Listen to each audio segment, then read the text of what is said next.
Prime Minister Narendra Modi held a bilateral meeting with Australian Prime Minister Anthony Albanese, in which External Affairs Minister S. Jaishankar and National Security Advisor Ajit Doval were also present. In a joint press conference, the Prime Minister said that they had a constructive discussion on strengthening our strategic cooperation in the areas of mining and critical minerals. After opposition parties decided to boycott the inauguration of the new parliament building on 28 May, Union Home Minister Amit Shah said the issue should not be politicized, calling it an emotional process to connect the new India with old traditions. Amit Shah said the government had invited all political parties to the inauguration ceremony and they were allowed to act as per their wisdom. Prime Minister Narendra Modi, who is on a 3-day visit to Australia, raised the issue of attacks on temples in the country and said that Prime Minister Anthony Albanese had assured to take strict actions against such elements in the future. During a joint address with his Australian counterpart Albanese, PM Modi said PM Anthony Albanese and I have in the past discussed the issue of attacks on temples in Australia and activities of separatist elements.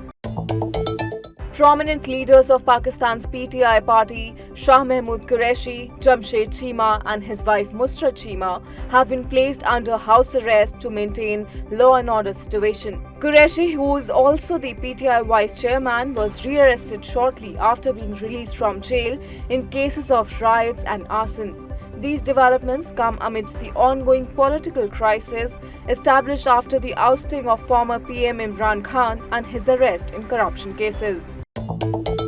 Influential Congressional India Caucus co-chairs have requested House Speaker Kevin McCarthy to invite PM Narendra Modi to address a joint session of the US Congress during his upcoming state visit. The co-chairs emphasized the significance of the US-India strategic partnership and the shared values between the two nations.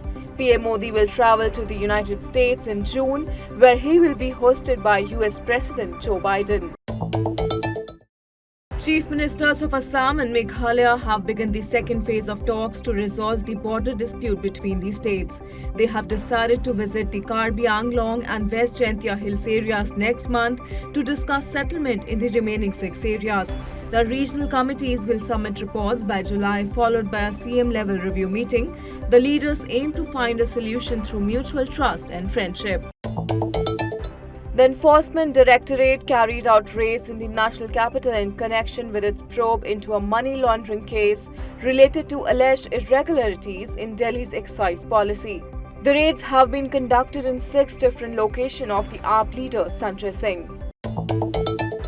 As many as 6 people have been killed and several others injured after a vehicle rolled down a gorge in Jammu and Kashmir's Kishwar district.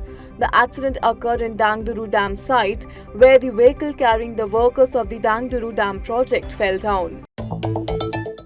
The Chennai Super Kings defeated the Gujarat Titans by 15 runs at the M.A. Chidambaram Stadium in Chennai.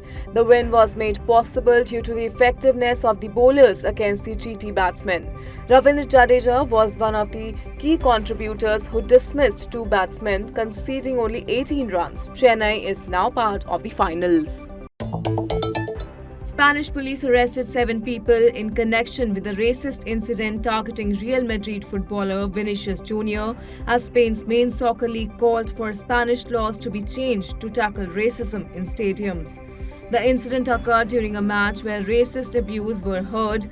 Earlier, an effigy of Vinicius Jr. was hung on a bridge with a red and white banner, the colors of rival team Atletico Madrid, that read, "Madrid hates Real." The latest incident has raised questions about whether Spain is doing enough to tackle racism in football. World Health Organization Chief Tedros Adhanom Ghebreyesus said that we should be prepared for a pandemic that is even worse than COVID, highlighting that the emergency period of the pandemic is over. He warned that a deadly new variant of the disease that has killed more than 20 million can emerge in the near future.